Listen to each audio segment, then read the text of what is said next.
so shuffling is a nice way to use this sampling approach when you don't actually have an a priori model of the data that you're looking at. Another very similar, similar approach is something known as bootstrapping, and that's what I'm going to talk about next. So if you remember your Dr. Seuss, there was this king of the turtle pond named Yertle, and Yertle the turtle wanted to be the most powerful, tallest, richest turtle in the world. So he decided to get on the back of his fellow turtles and make them stack higher and higher and stand on the back so he could be the tallest turtle in the world. Now you, as a turtle researcher, go out to this pond, and you're observing these every day, and you see that Yertle has a distribution of turtle heights that he gets to each day. And you want to know, in the long run, if you were to observe Yertle for an infinite amount of time, what would be the average height of turtles that he gets to, and what would be the spread of that? How can you characterize this distribution of Yertle's turtle heights?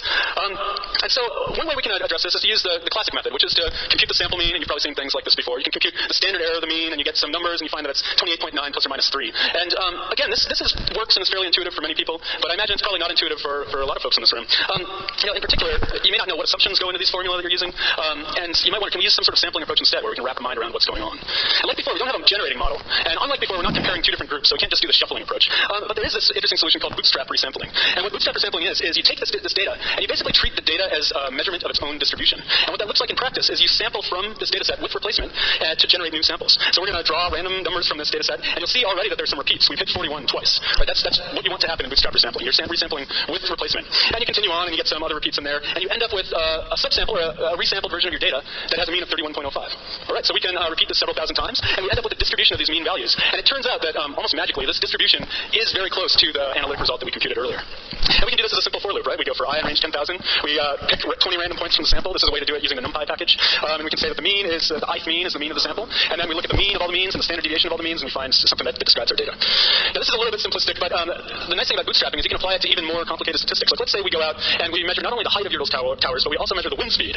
And we want to know how the wind speed relates to the tower height.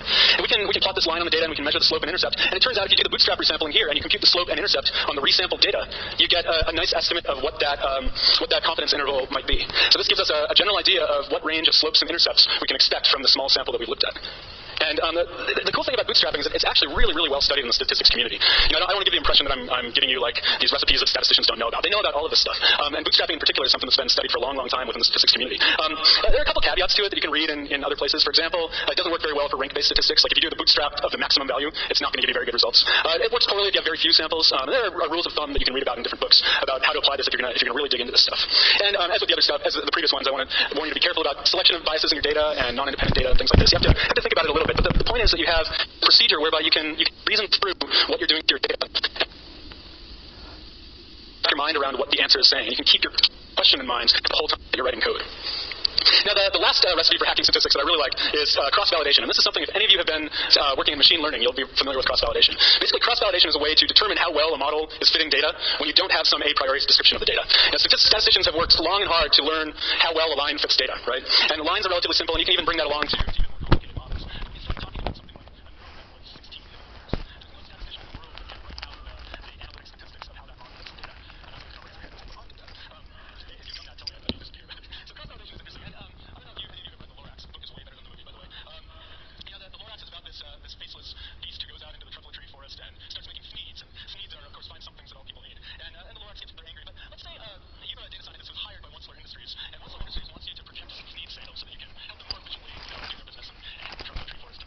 今降りてきたばっかりじゃないの。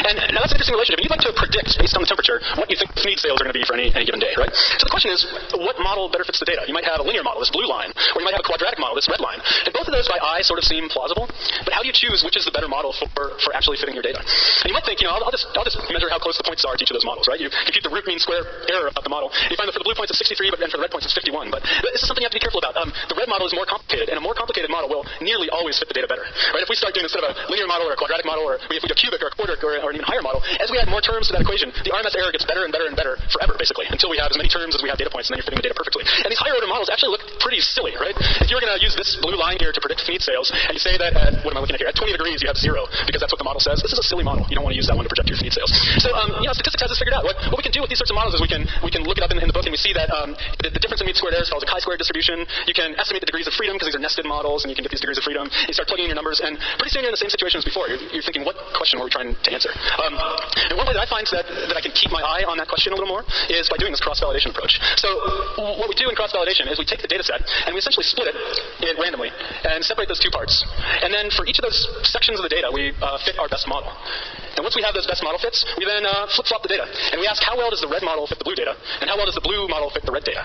And this will protect against what's known as overfitting, right? If we have a model that's really drawn to that top left point and really highly influenced by that top left point, then testing the model on a data set that doesn't include that top left point is a better and more robust way to see how well the model is doing.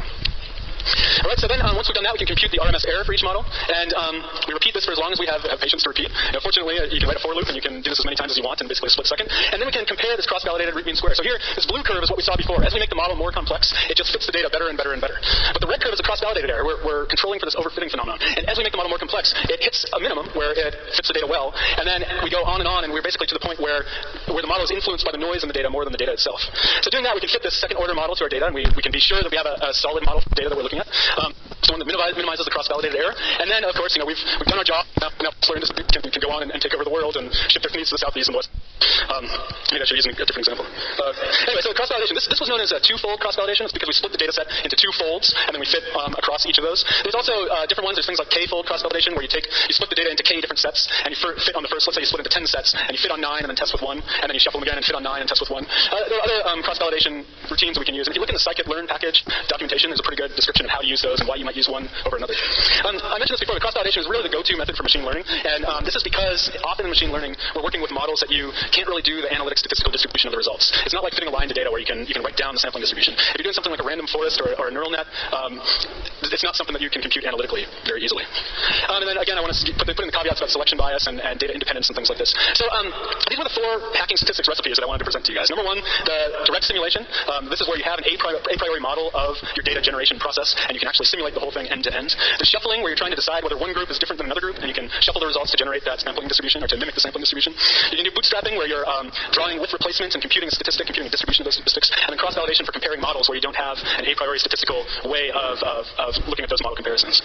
Now, I should just do one aside. I think direct simulation out of all these is probably the most appealing one, and you'd be surprised how far you can take direct simulation. Like, for example, in astronomy, there's this project called the Large Synoptic Survey Telescope, and one thing that they're doing with that, essentially this telescope is going to start in a few years, and it's going to take an image of the entire night sky a couple times a week over the course of 10 years, and give you huge amounts of data. And we as astronomers are going to want to ask statistical questions about this data. And one thing that the group at University of Washington is doing is they're bringing the direct simulation approach almost to its logical end, and they're simulating from the ground up the entire survey, from the photons leaving the stars, going through the atmosphere, going through the telescope optics, landing on the CCD, displacing an electron, the electron going across to the detector, and basically their goal is to be able to apply this direct simulation method to something that's extremely complicated.